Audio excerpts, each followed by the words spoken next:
Cepet amat bocornya nih air. Aduh. Kurang nih kopinya. Kali ini gue mau membahas tentang curhat nih. Curhat-curhat anak milenial. Anak milenial, Gen Z. Gitu. Dimana nih banyak istilah-istilah nih. Istilah-istilah bahasa Inggris yang lagi ngetren nih di kalangan anak-anak Gen Z. Ya salah satunya adalah mental health. Mental health. Iya, kesehatan mental lah. Yang dimana ya moodnya random lah. Random banget. Kadang berubah-berubah ya. Iya, kadang berubah-berubah. Kadang moodnya naik, kadang moodnya turun, berantakan. Moody.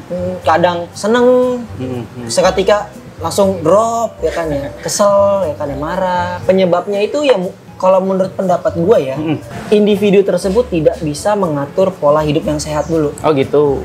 Iya. Kalau menurut pendapat gue pribadi, kayak misalkan dari sisi tidur, istirahat. Iya, istirahat itu sangat penting.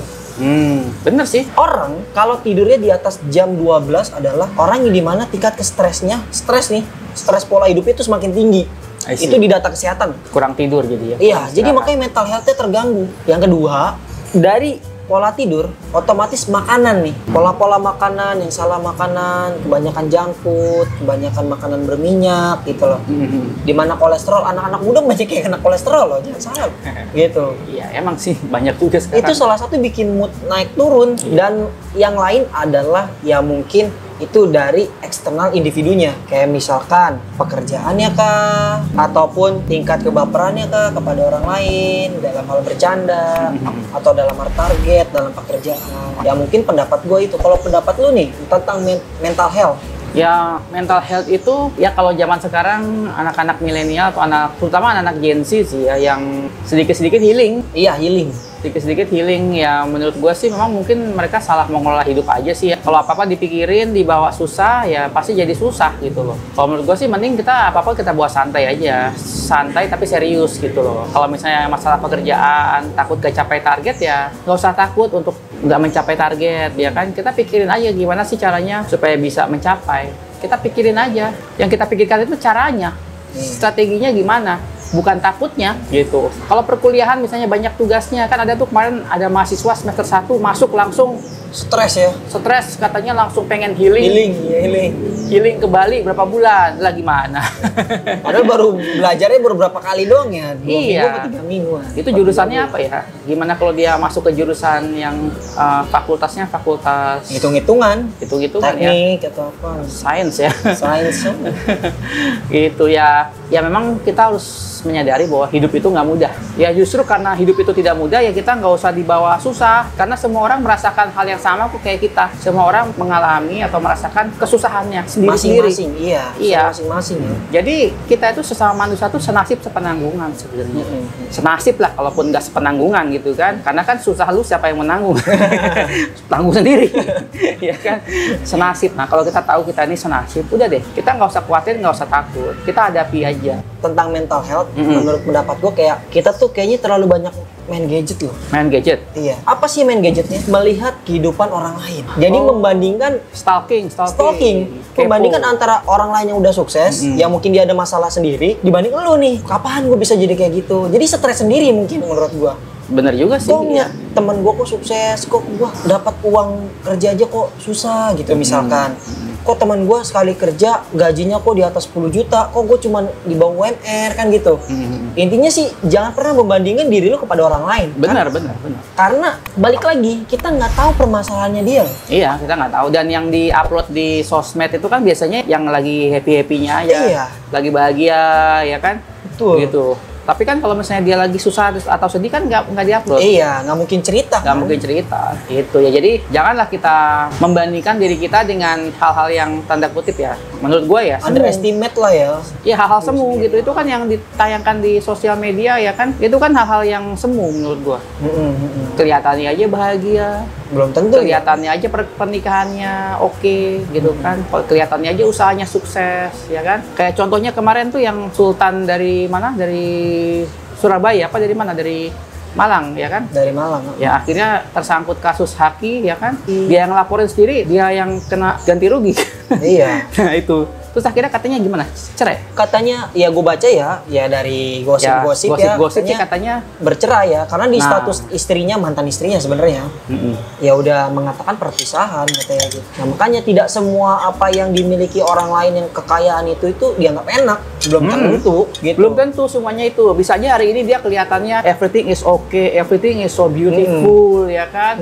Wah wah wah, wah wah wah. Tapi tunggu setahun 2 tahun kemudian yang terjadi adalah sesuatu yang benar-benar bertolak belakang, ya kan? Gitu. Jadi gini loh, kita itu nggak usah ingin mau sukses instan. Kita jalani aja kehidupan apa adanya. Kita udah dikasih karunia oleh Tuhan, ya kan? Kita bisa berjalan, kita punya tangan untuk berkarya, kita punya kepala untuk berpikir. Kita pikirkan bagaimana caranya kita bisa mengembangkan diri. Itu, mengembangkan diri. Dan nggak usah pusing stalking orang lain, kepoin orang lain gitu kan, nggak usah. Nggak ada manfaatnya juga buat diri kalian sebenarnya. Iya, kalau kalian mau belajar dari boleh aja pengalaman sebenarnya. sukses orang lain boleh. Boleh. Tapi kalau kita jadi terobsesi stalking dan membandingkan hidup kita sama kesuksesannya mereka, jangan gitu. Karena kan orang tuh ibaratnya ada kata pepatah atau kata apa ya, kata-kata bijak kali ya. Kata Katanya bijak, hidup itu seperti roda, kadang di atas, kadang di bawah, gitu. kadang seneng, kadang nyungsep. Iya, jadi nggak mungkin orang tuh mau senang terus, ya kan, mau kaya terus. Tapi ya. ada loh, Rafathar kadang di atas, ya kadang di atas.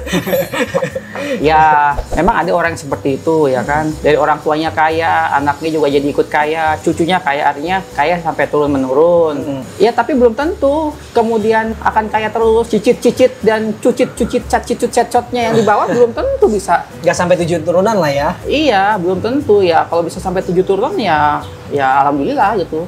Tapi belum tentu sampai 7 turunan. Kalau kita nggak pandai mengelola kekayaan, ya, nggak pandai mengelola uang, itu semua bisa ambles. Ambles semua habis gitu. Kalau misalkan tadi kan kita masuknya ke dalam mental health-nya nih. Oke, mental health. Banyak nih podcast-podcast yang mendengarkan stoikisme.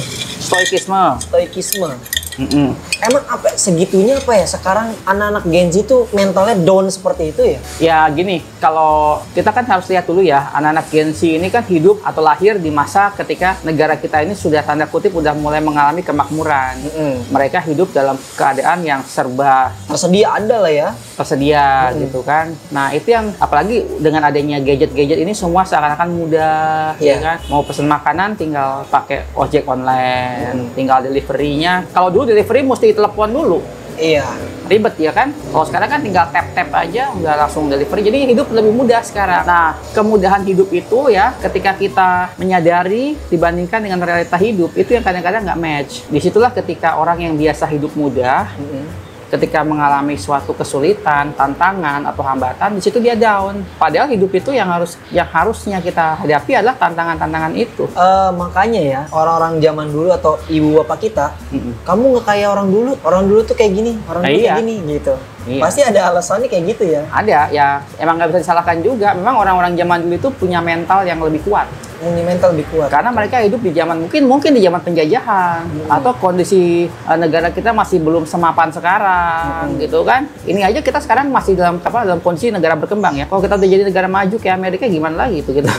Ya apa nggak makin kalau ada kesulitan atau apa nggak makin drop gitu anak-anak itu nantinya gitu.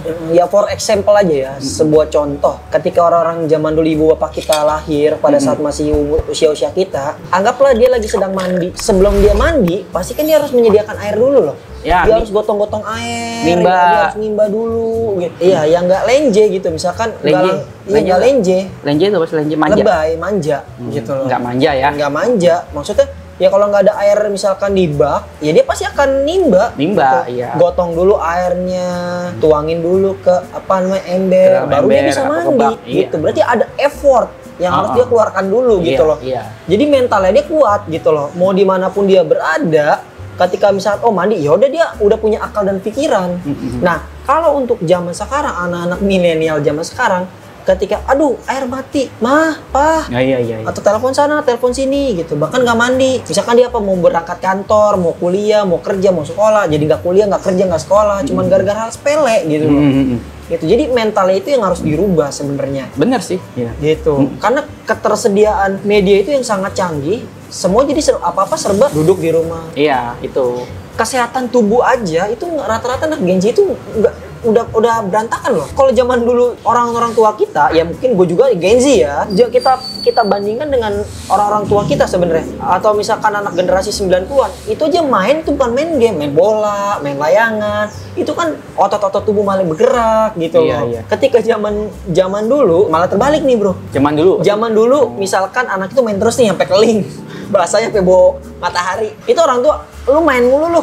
Pulang lu tidur ya kan ya. Nah, zaman sekarang orang tua lu tidur mulu lu, main lu keluar gitu ya. Itulah perubahan hidup. Ya? Iya, itulah perubahan hidup. Makanya mental anak sekarang itu ya down seperti itu. Cepat down. Sudah tersedia semua. Semua gitu. iya, sudah tersedia. Ya makanya kayak tadi yang stokisme tadi gitu loh. Dikit-dikit kadang moodnya naik, dikit-dikit drop gitu ya. Dikit-dikit butuh healing ya kan. Tapi healing juga cuma ngobrol-ngobrol sana, ngobrol sini, ngalor ngidul. Kalau misalkan healingnya itu bermanfaat, yang bisa menghasilkan itu beda lagi sih menurut gua. Ya kalau misalnya healing ya tentunya istirahat ya kan penyembuhan. Kalau orang sakit kan harus healingnya dengan cara istirahat, minum obat gitu kan. Bukan dengan cara nongkrong-nongkrong ya, apalagi jalan-jalan gitu. Ya boleh juga jalan-jalan, tapi kan memang harus lebih condong ke istirahatnya gitu. Healing nggak ada sarana untuk healingnya, misalnya dalam hal ini obat ya apa yang mau dihilingin gitu. Iya. Itu sih alasan doang kalau menurut gua. Iya banyak loh. Alasan buat menghindar dari realita ya, menghindar dari kesulitan kehidupan. Alasannya hilang healing gitu. Banyak loh anak-anak Gen Z itu meminum obat depresi gitu. Saking depresinya gitu mungkin ya. Ada beberapa, ya gue sih pernah ngeliat ya, pernah baca juga sih. Beberapa survei juga, ya ngeliat di YouTube juga salah satunya itu banyak anak Gen Z itu yang minum obat depresi gitu. Ya karena tekanan kehidupan gitu loh. Karena ini mereka melihat proses akhirnya aja orang lain gitu loh. Iya. Karena kalau teman-teman Gen Z itu mau sukses atau milenial siapapun itu mau sukses, jangan pernah berpatokan antara diri kalian terhadap orang lain. Memang gitu. benar. Jangan pernah menggantungkan diri kalian terhadap orang lain. Gitu. Karena kalau kalian menggantungkan diri kalian terhadap orang lain, terhadap kehidupan orang lain, ketika tidak sesuai ekspektasi, kalian akan sakit hati gitu. Iya. Gitu. Makanya yang lebih baik ya udah kalian jalani sendiri. Intinya apa? Cari teman sefrekuensi sebenarnya. Betul. Satu yang bisa diajak bercerita, yang biasa diajak oh yaudah sini bro, ngebantuin kita gitu loh. Ya kan misalnya lu kayaknya lagi sulit banget, kenapa bercerita, walaupun dia tidak bisa membantu dengan cara material, tapi dia bisa membantu dengan cara motivasi. Itu lebih terkena mentalnya loh. Iya. Memang penting untuk cari teman yang mungkin punya pandangan yang sama, tapi yang penting bisa saling mengisi gitu loh. Saling mengisi, karena kan kita kalau sama nanti kelakuannya sama, malesnya sama. Ya emang cari teman harus yang istilahnya klop, tapi juga bersama-sama bisa ikut jadi maju gitu. Iya. Jadi maju bersama gitu. Ya saling mendorong lah gitu, dalam arti kata mendorong ke positif nih gitu. Ya melupakan masalah-masalah kehidupan, tapi juga kehidupan ini tetap dijalani gitu. Ya supaya tidak kena mental health, sofisme ya kan ya. Carilah teman yang sefrekuensi. Iya. Itu pendapat gue pribadi ya. Karena ya capek lah bro. Pasti. Apalagi kan gak semua temen lu sefrekuensi sama lu. Betul. Ketika kita bercerita, ya ada yang mau denger, ada yang nggak mau denger gitu loh. Yang ada cuek-cuek aja. Harus ada pendekatan gitu loh. Dimana lu tuh ada tempat buat bercerita gitu loh. Dan dia juga ada tempat buat bercerita. Nah, lu akan tahu permasalahan lu cerita ke temen lu akan cerita lu, oh ternyata manusia-manusia di dunia ini pasti mempunyai masalah yang berbeda-beda gitu loh. Sesuai dengan kemampuan dia menghadapi masalah itu gitu. Jadi menurut gua kesimpulannya adalah ketika lu sedang down, ketika lu sedang nggak baik lah, sedang tidak baik perasaan lu, hati lu, pikiran lu, carilah temen yang sefrekuensi yang lu bisa cerita. Dan bisa dipercaya temen lu ini nih. Jadi jangan ember gitu loh. Iya, nanti ngomongnya sono sini. Si itu gini, si itu gitu. Iya, sulit juga gitu. Iya, jangan ember. Kita juga sebagai temen mendengarkan cerita dia juga, kita juga jangan ember gitu. Ya cukup tahu gitu loh. Nah, yang selanjutnya adalah buatlah pola hidup yang sehat dulu. Pola hidup sehat intinya. Kalau pola hidup sehat lu udah intens nih, teratur, bangun pagi, segala macem, semua akan ringan dijalanin. Iya. Gitu, tidur sesuai dengan tepat waktu, makan terkontrol. Intinya makan terkontrol loh, nggak telat, nggak apa. Jam sekian makan. Karena apa? Kita butuh asupan energi juga loh untuk berpikir, untuk menenangkan hati, jiwa, pikiran gitu loh. Nah, Dan yang terakhir adalah lu butuh healing, tapi jangan apa-apa semua permasalahan itu dibutuhkan healing, tapi dibutuhkan cara pemecahan masalahnya. Iya. Bukan hanya healing doang. Jangan hilang-hiling doang. Iya, tahu-tahu hilang, ada permasalahan lu cabut kabur, nggak memecahkan masalah. Intinya lu memecahkan masalah itu gitu loh. Seberat apapun itu, sepahit apapun itu, ya inilah hidup lah gitu ya. Sekarang itu kan pasti generasi milenial, generasi generasi boomer tuh yang lahir setelah tahun 50 lah, setelah Indonesia merdeka gitu kan. Mereka pasti kan semakin tua. Iya, kalau sudah tua nanti tinggal nunggu tempat yang hanya 1 kali berapa meter itu ya kan. 2 kali itu. Nah, artinya masa depan umat manusia ini digantungkan pada generasi Gen Z. Jadi Gen Z ini jangan cepet patah semangat gitu. Kita ini sebagai generasi penerus manusia, bangsa, negara dan dunia harus kuat, harus bisa memberikan solusi-solusi, membuat kehidupan ini menjadi lebih baik dari generasi-generasi sebelumnya gitu. Itu tugas kalian sebagai Gen Z. Jadi kalau apa-apa udah down, takutnya nanti manusia bukannya maju malah mundur, kan bahaya ini. Kalau kita kembali, ya amit-amit ya, kembali ke zaman batu gimana? Harusnya kan manusia makin kehidupannya itu semakin meningkat. Berproses lah ya. Berproses gitu. Intinya menurut kita seperti itu. Balik lagi, kalau misalkan anak-anak Gen Z punya opini lain, bisa komen di bawah ya. Jangan lupa di subscribe, di komen, di like, di share, dan tekan tombol loncengnya ya. Kita berdua pamit and see you.